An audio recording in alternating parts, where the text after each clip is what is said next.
Hey guys, I got something excited.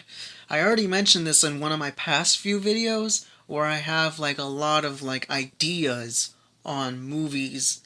Original movies, reboots, sequels, as well as, just basically related to franchises that already existed. Like what I would do if I already came to Hollywood. Because I want to be a part of movies. Even though Hollywood itself has a lot of darkness behind the scenes and the fact that, people are running out of ideas, but I still have a few original ideas, even though it came from me in general. But let's get to it. I'm going to look at a Google Doc that I just typed in, right? And I have so many movie ideas, including sequels of movies that just came out recently, which we'll get to. So here it is. The first one on my list is My Ironic Life, the book about my life. First is just an independent movie, just a simple, straightforward, accurate movie about my life. It's that simple, really. Yeah, nothing else to say about it. But then the reboot is a lot more stuff happening, of course.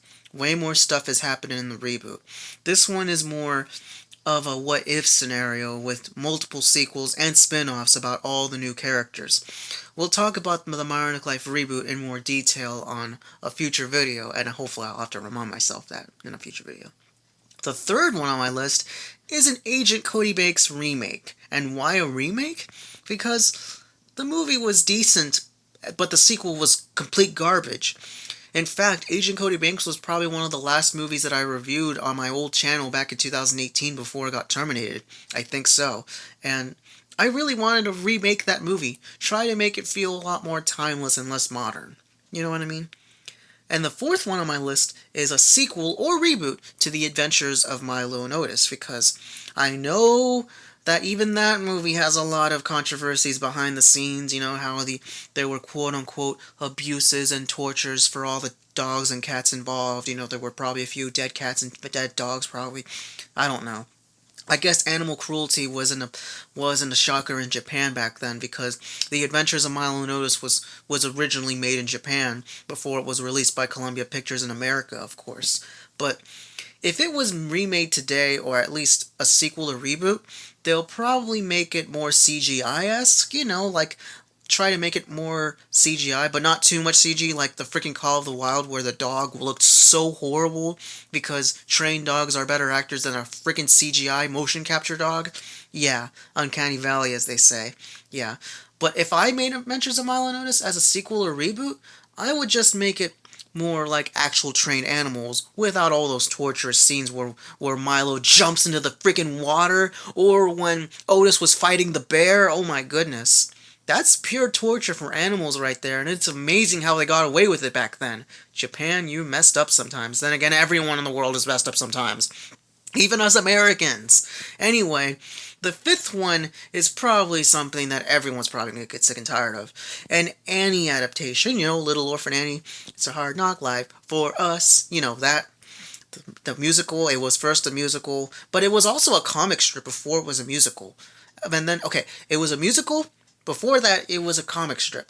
And after the musical, there was the 1980s movie, and then there was the Disney movie that was made for TV, and then there was the crappy 2014 movie, and then there was a live musical that came out just last year. A live musical on stage. They had to change their clothes and switch the scenes, that kind of live musical. Yeah. But what would my version of Annie would be? It would instead be in the 60s rather than the Great Depression in the early 30s. Instead of the early 30s, it's the late 60s. And what year? 1967. I know, it's kind of a weird year to choose, but I don't know. I just want to choose the 60s. And includes, I don't know if any of the actresses want to return, but including several past actresses that played Annie. And I know it's not going to be like a multiverse where different Annies get to see each other, similar to how Peter Parker got to meet two other Peter Parkers in Spider-Man No Way Home. And yes, at some point soon I will review all the Spider-Man movies again, including the Marvel Cinematic Universe Spider-Man movies. But yeah, I would just make them appear as cameos, like as different people just casually strolling, all the actresses all grown up, and then have the new one in the movie be all confused, like, who are they, or something like that, I don't know. And then the sixth one on our list will be a Tekken movie series. And in case if you don't know, Tekken's a fighting game. It's basically the redheaded stepchild of fighting games because Street Fighter and Mortal Kombat are usually the ones that most people come up with fighting games. While Tekken is a good series, it's just not brought up as much. It's not as mainstream as Street Fighter or Mortal Kombat. But anyway, it's an adaptation with two sequels. I was hoping to have Tekken 1 focus on the first three games, while the first one, like the first half of the movie, be on the first two games, and the second half would be the third game. And then each sequel will be based off a couple of the sequels. For example, the second movie could be based off the fourth and fifth and sixth game, and then the third one will be based off the seventh game and the upcoming eighth game. I just saw the E3 thing, the big teaser trailer of the CGI early crappy animation of Kazuya smiling and turning into the more realistic modern redesign of Kazuya smiling. Yeah, that's the teaser that we got for Tekken 8. But yeah, I would make the final movie of the trilogy focus on the 7th and 8th games. So yeah, that's another adaptation. Number 7 is an original movie that I came up with. It's a neo-Western action movie, so think of it like, I don't know, like a Western movie, but today's age. And it's about, this one may be a little controversial, but it's about a school teacher, right? Who used to be a hitman. He changed his identity to someone different. He wants to hide and become a school teacher. He fights and kills school shooters. So basically, he prevents them. He's a hero. He stops bad guys. And this one's going to be a little bit kind of lazy. He occasionally plays guitar. Doesn't that sound familiar? El mariachi, right? Except, of course, he's not a full-on mariachi. He just wants to play guitar on the side, of course. Number 8 is just an original drama movie that I haven't really thought about yet. I just want to make movies of all genres as possible, and this one is just an original drama. Number 9 is a Chaplin sequel, the movie starring Robert Downey Jr., who played Charlie Chaplin back in 1991, 1992-ish, I don't know, 1993, I don't know. Robert Downey Jr. was perfect casting as Chaplin, as Charlie Chaplin. And the movie focused too much on his scandals and not as much on his movie life, which I'm pretty sure has probably a lot of interesting stuff behind the scenes. But in this sequel, instead of focusing on, his life while he was still acting, it should focus on his life in Switzerland and his new family with his wife Una and his 8 kids, because he had so many kids with his wife at the time. And just live his life as an old man before he goes to America again, Before he returns to America, basically, for his Academy Awards honorary mention back in 1972. So yeah, that's it. Number 10 is a Sleepwalkers sequel / reboot and prequel. So Sleepwalkers was an original movie made by Stephen King. It's supposed to be not based off of one of his many novels, but that movie was so cheesy, yet the monsters looked so freaking scary. Like, they looked so horrifying. How could something so scary be in a movie that's so funny, so unintentionally funny, as Nostalgia Critic reviewed it?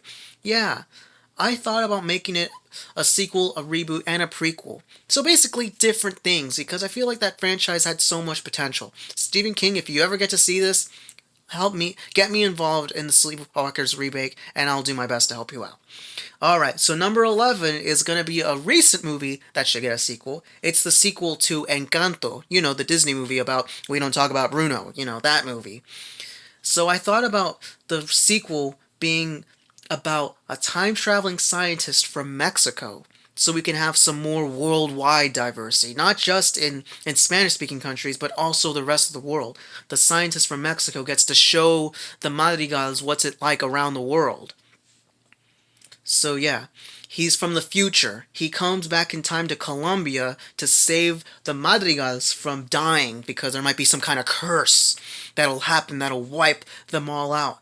And then, also, Mirabel and Isabella fight over him because they both have a crush on him. And here's a subplot. Bruno discovers that he had a girlfriend in the past that had kids with her, and they have gifts, and only Abuela Alma knows about it, but refuses to talk about it. That would have been so interesting. Which is why I want to make that in the sequel. Now, Disney needs to see this, or hear this actually. And the main theme of the movie is basically magic versus science. Because we're dealing with a time-traveling scientist from the future who comes back in time to, I'm assuming, the late 1800s, early 1900s, where there's a battle between magic and science. There's way more detail about what I have in store for Encanto, so that one could be in the future. And the last Disney idea I have is a remake of Chicken Little, you know, the 2005 movie that I grew up watching. That movie was bad, especially with the Dad Buck clock, of course. But I was thinking that it should be in the same place, the same timeline as Zootopia. Yeah, like make it as a sequel and spin-off of Zootopia, and also a remake of Chicken Little. Instead of having Chicken Little being hated, he also has a cousin named Henny Penny. You know, Henny Penny was also Chicken Little at one point, so make them both be cousins or siblings. I don't know, and then have the city of Okie being close to Zootopia. And of course, have Buck Cluck be a better supportive and understanding father. And of course, all the resident animals of Okie aren't as rude or disrespectful to Chicken Little and his friends. And also, have Judy Hopps and Nick Wilde both make cameos at the end of the movie, during the alien invasion. So yeah, that's my idea for Chicken Little. The rest of the movies are all just, random, not so detailed ideas. There's an original action adventure movie on number 13, 14 is a western movie, 15 is a romantic movie, 16 is a sci-fi movie, 17 is just a live action family movie, 18 is a war movie, 19 is an original horror movie, 20 is a martial arts movie, 21 is a superhero movie, 22 chick flick, 23 spy movie, number 24 historical fiction, 25 mafia, gangster, crime and mystery movie, of course, and number 26 a prison movie, number 27 a psychological horror or thriller movie, number 28 a romantic drama, and number 29, family dramedy, family drama comedy. Number 30, an original animated movie that's not Disney related. And number 31, an action drama movie. And finally, number 32, just a random, vague original movie with no specific genre. So I have 32 movie ideas, and only 12 of them were all specific. Wow.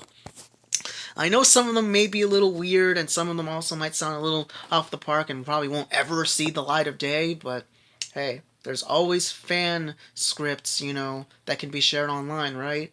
So yeah, I hope you all enjoyed these original movie ideas and sequel, reboot, whatever ideas as well. So comment, subscribe, stay tuned for more new videos. So I'll see you all soon. I'm about to go to work later because gotta do dishwashing, right? Rock on, everyone.